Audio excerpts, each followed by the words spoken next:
Então, pessoal, dito isso, né, nós estamos aí com um grupinho já seleto de 17 participantes, os mais fortes da espécie, né, o pessoal mais guerreiro aí, né?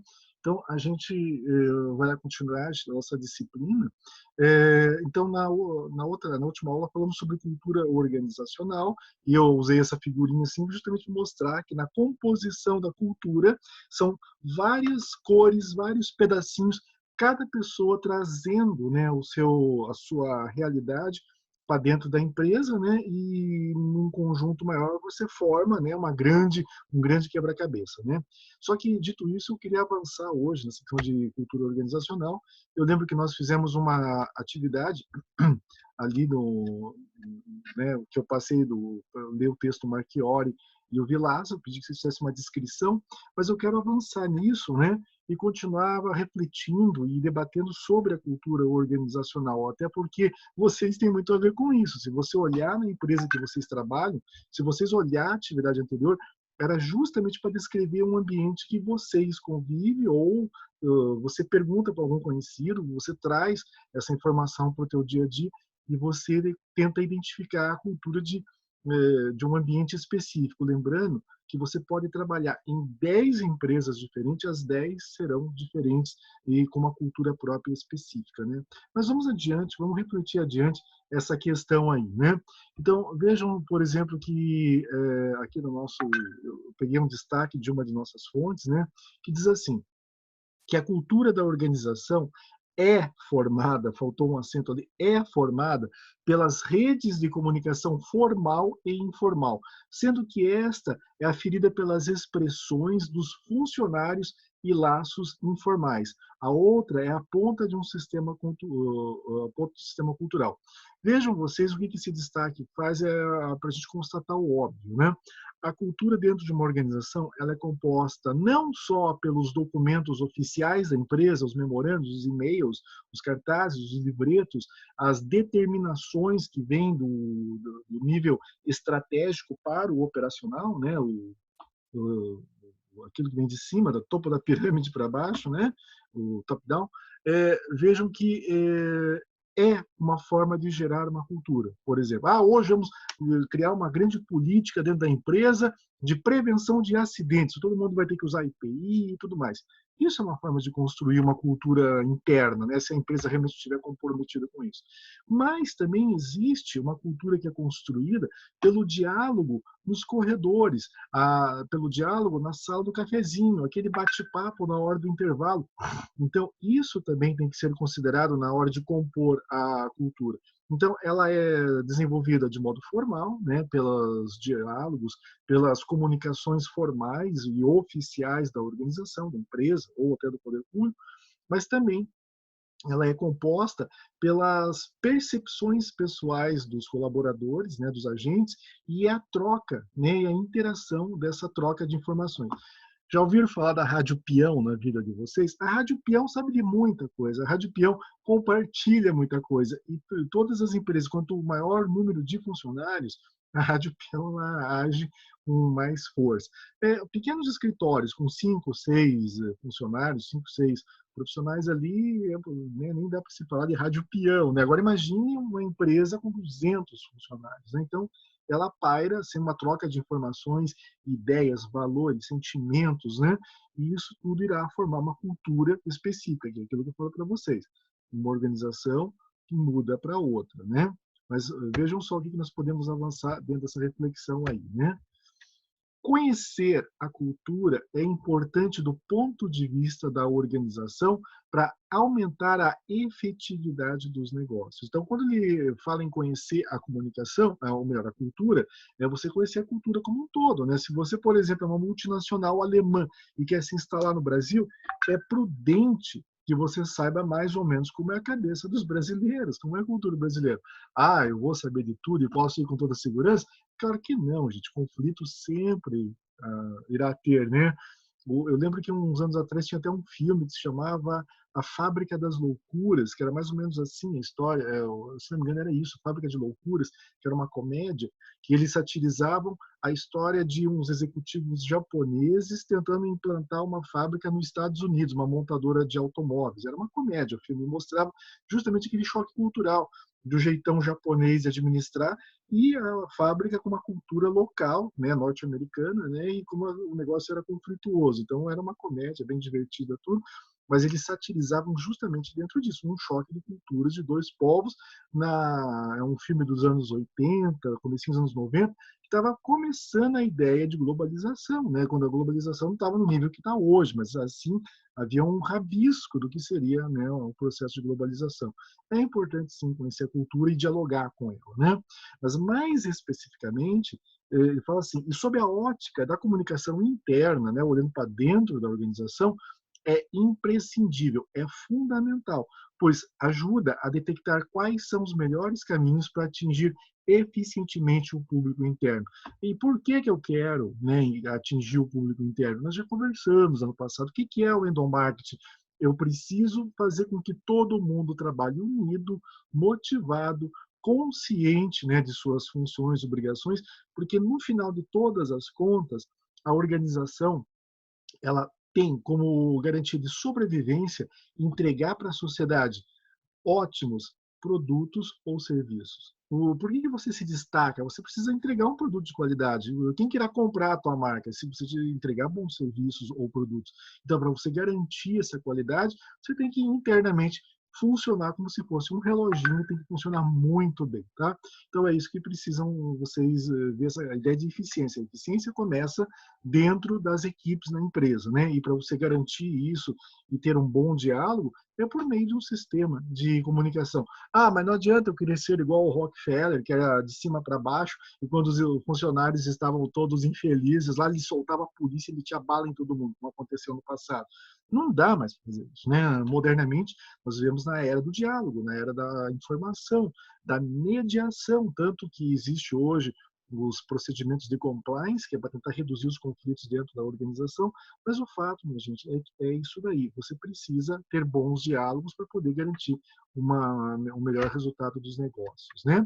Então, a comunicação, né, dentro do ambiente, ele se apropria de elementos constitutivos de um universo simbólico da cultura. Isso quer dizer que nós vamos construir uma cultura organizacional, mas ela não é do nada, ela não paira solta no ar, né? Aquilo que eu já falei anteriormente. A empresa, ela é o resultado do meio que a cerca. Então, não adianta você achar que você quer criar um sistema super, ultra, mega revolucionário, porque às vezes as pessoas nem irão absorver isso. Você precisa conhecer a cultura, dialogar com ela e construir símbolos, né?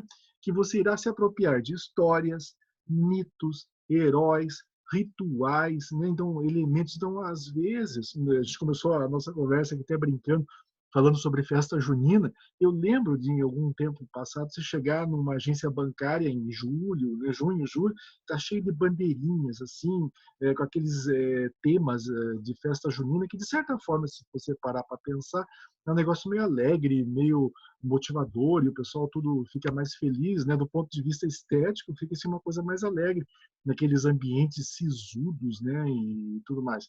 O fato é que a festa junina ela traz, ela vem do inconsciente coletivo, e algumas empresas dentro do seu marketing de atendimento ao cliente ou até internamente para os funcionários, ele cria isso para tentar mobilizar, tentar animar. Eu já fui empresa que trabalhava na festa junina da empresa, né?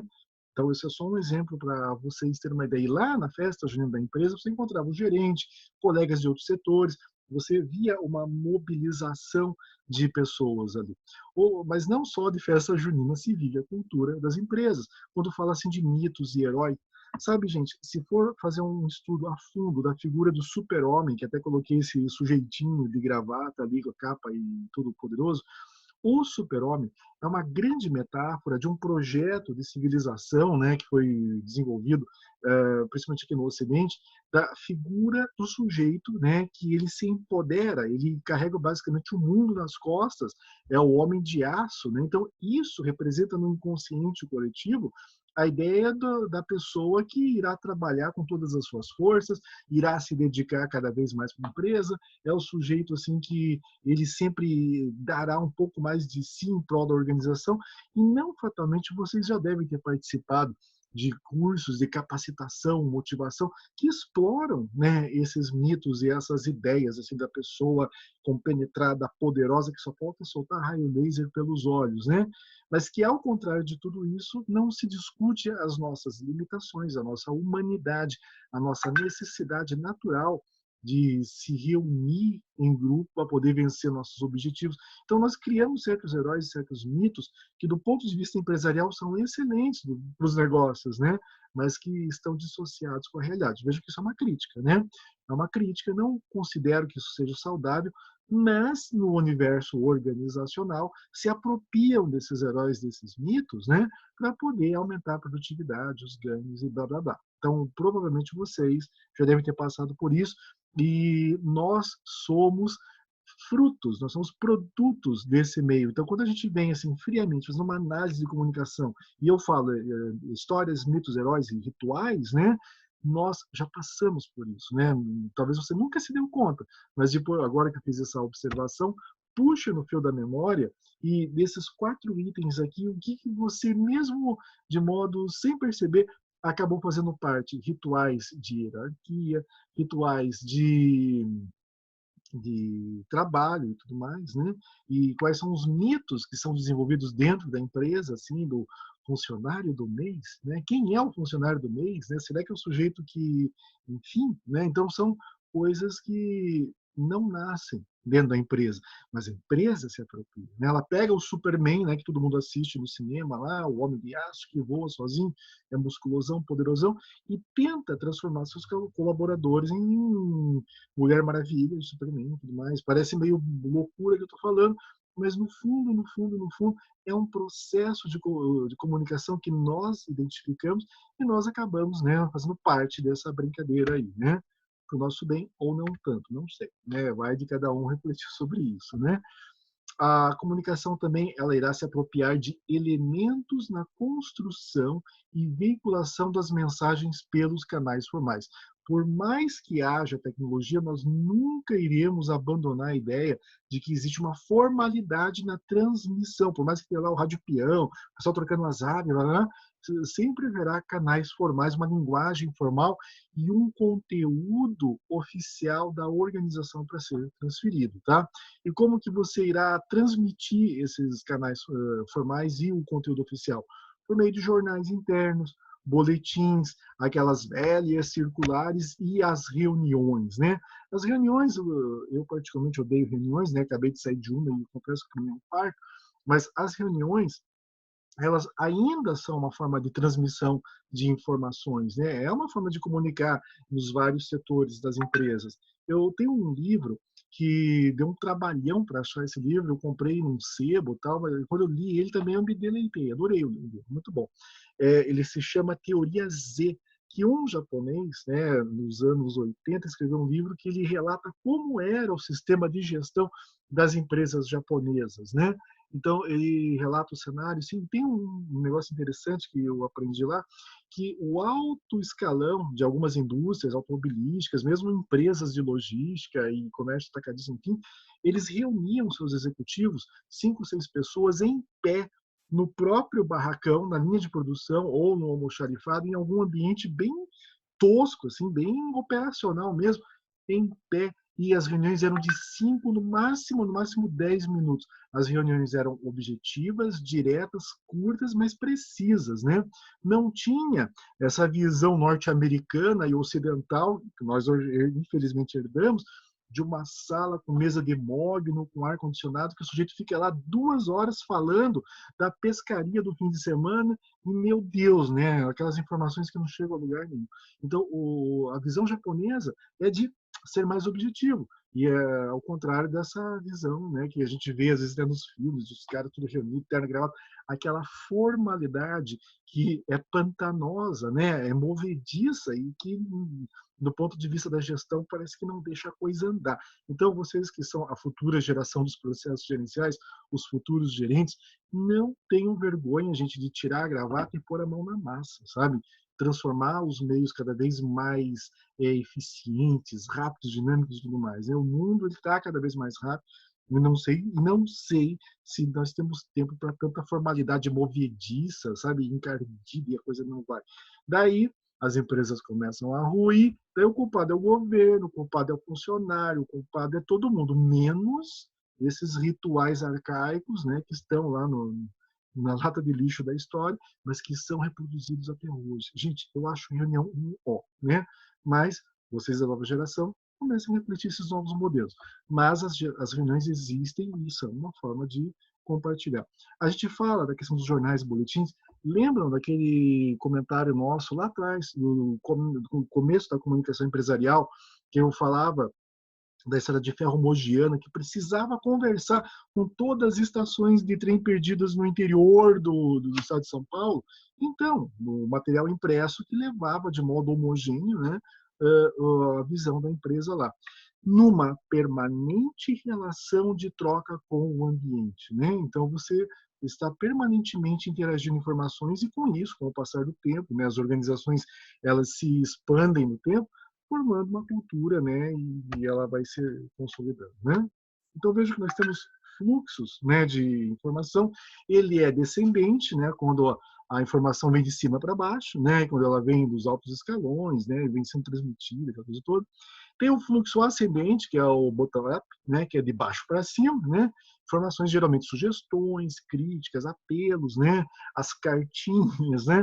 Modernamente, a gente até abordou isso na nossa prova, existem blogs de funcionários, existem podcasts e aquela assim, experiências que foram de grande sucesso e êxito no universo jornalístico, por exemplo, e que as empresas estão se apropriando para criar uma forma de comunicação eficiente, né? Tem um fluxo horizontal, né, no mesmo nível, que é de um departamento com o outro, entre colaboradores da mesma hierarquia, né? Então, setores que você liga lá para o colega, você lá do almoxarifado, liga para o sujeito da expedição, liga para o cara lá do RH e conversam uma vida. E o transversal, que é o, né, de todos os lados, é uma chuva de todos os lados, onde o de baixo fala com o de cima de baixo, do lado direito, e isso é um fluxo, né, de informações que fazem com que a empresa ela vá se enriquecendo, né, e consiga lá o seu assim melhorar a sua eficiência. E falando isso, eu me lembrei do caso da 3M, que é uma empresa multinacional, né? Para quem já usou Durex na vida sabe quem é a 3M, né?